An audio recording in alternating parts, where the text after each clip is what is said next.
day, I've been listening to so many talks and what has been said throughout the day, right? This is an era of unprecedented opportunities for the travel industry.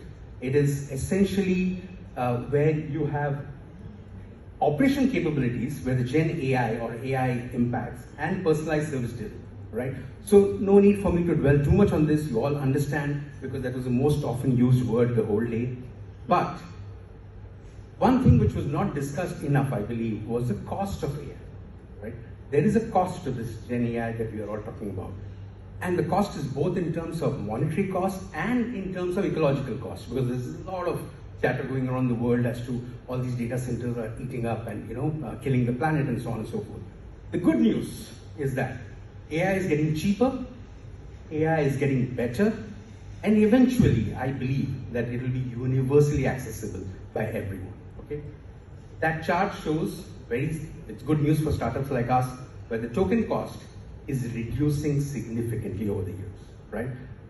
In fact, this is just 2 years of data. It's actually gone down below $1 for a million tokens, which helps us actually use that in a far more cheaper. There's a very famous scene from Inception, which is called the Penrose step, where the more you go up, the paradox is that you actually end up in the same spot. While the costs are decreasing, the models are getting better, still, there is a drop in the workforce efficiency because of something called verification. And this is the latest data where people are saying that there are 22% drop in workforce efficiency by using GenAI because people need to spend more to verify. Last year, $67 billion was lost because of hallucinations.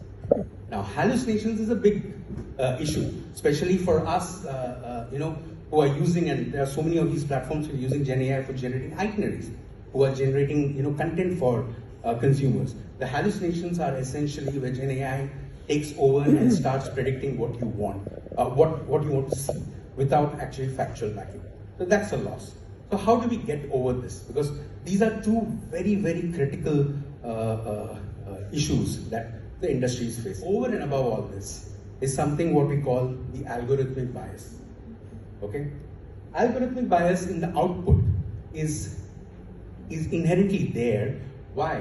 Because the data set that we are all using on ChatGPT, Claude, and so many other, the LLMs that are available, are all trained on data sets which are probably not skewed to the audience that you are talking to. And if you take our use case, which is talking to people above 50 years, 9 out of 10 people in our audience say that this is not catering to us. And that's a big worrying sign, that all the current GenAI capabilities is not catering to us. So that's where the algorithmic bias has to be also catered. So how do we basically solve this? There are 3 steps that we talk about, that you need to have human vetting in place. That's how we are actually solving that whole equation. Second is heads-up experiences. You don't want your clients, you don't want your customers to look down and keep inputting stuff. You want them to look up. You want them to experience, and you want them to actually make sure that they're getting the best out of it. Last, specialist intelligence. Now, you must have heard this term AGI, right? Artificial General Intelligence. What I believe is there should be more specialist intelligence, or where your category needs to have that specific layer, which is a specified intelligence for you and your category.